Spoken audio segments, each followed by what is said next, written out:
Welcome to this explainer.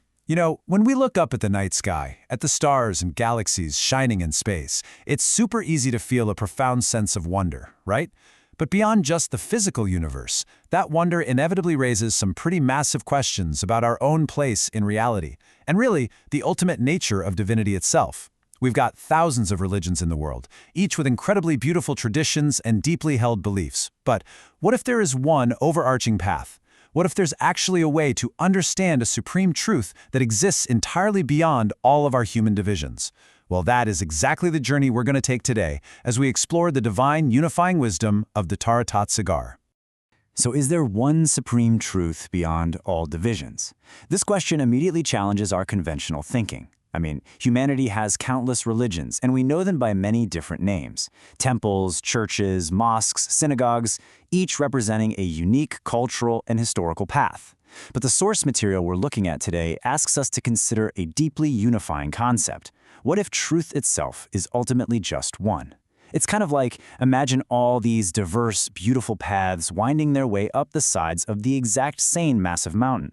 What if when all these different peaceful faiths reach the summit and blend together, they're actually pointing toward the exact same golden light? It's a completely paradigm-shifting framework for looking past our earthly divisions to find something far more permanent.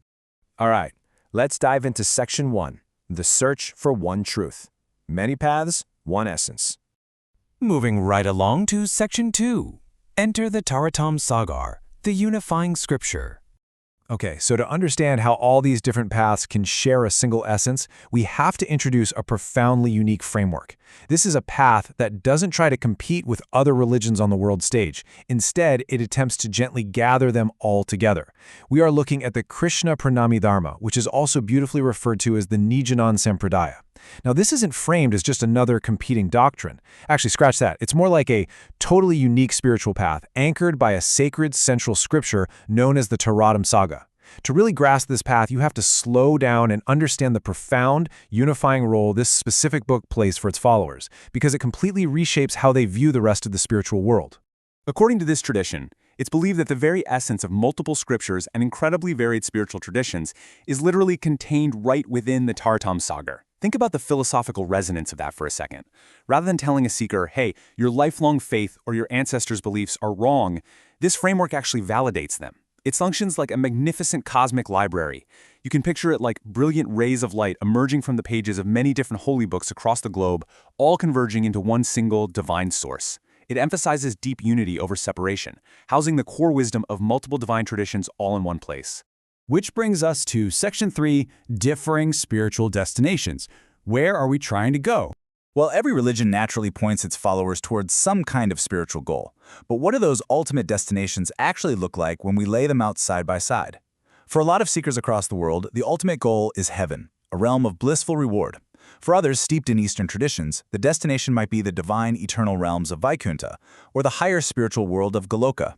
And for others still, the ultimate goal is total liberation by merging into the formless absolute, essentially losing individual identity to become one with the universe itself. These are beautifully varied destinations, but the wisdom of Taratam invites the seeker to look even higher. It asks us to look upward, way beyond even these vast cosmic layers, toward a truly ultimate peak. Let's explore that ascent in Section 4, the three eternal realities, ascending through the Bhagavad Gita. To really grasp this higher peak, the Bhagavad Gita outlines a deeply layered cosmic structure. It forms a step-by-step ascension in reality.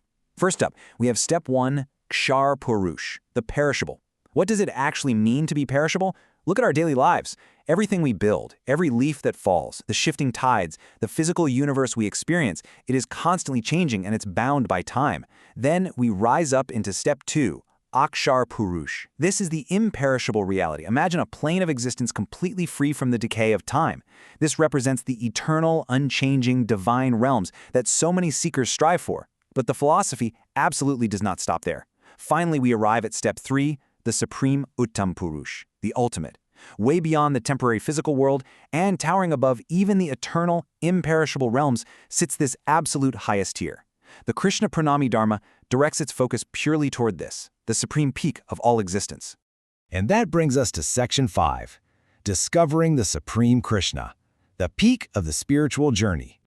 The Vedas, which by the way are some of the oldest, most profound texts in human history, perfectly capture this highest tier of divinity with a deeply powerful Sanskrit phrase, Aksharat Parata Paraha. It translates to the one beyond the imperishable.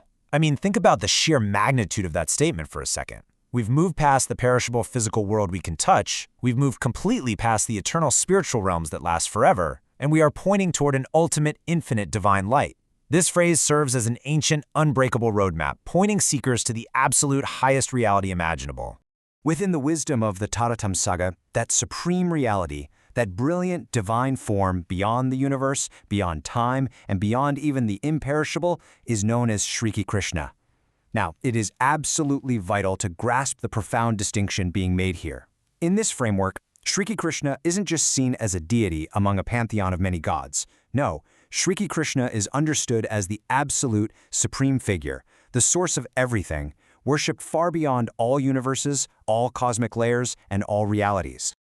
And that brings us directly to the followers of this profound wisdom. A Krishna Pranami is someone who bows to this supreme Krishna with immense devotion and absolute peace. The most crucial takeaway here is that being a Krishna Pranami is emphatically not about religious division. It's never about an us versus them mentality or claiming one earthly group is better than another. For sure not. Instead, it is stepping into a path of supreme spiritual understanding, profound unconditional love, and eternal truth. It's about recognizing the ultimate unity that sits quietly at the very top of the spiritual ascent, just waiting for humanity to realize it. As we wrap up this explainer, I'd love for you to take a moment and reflect on your own spiritual worldview. Look at the cosmic perspective we've explored today, from the many diverse earthly paths, up through the perishable physical realities, rising into the imperishable eternal realms, all the way up to the unifying peak described in the Taratam Saga. Whether you are deeply familiar with these ancient texts, or maybe you're hearing about them for the very first time today, this framework really challenges all of us. What eternal truths might be waiting for you to discover? Are you ready to look beyond the daily divisions of the world? Keep asking those big questions and keep seeking the ultimate truth.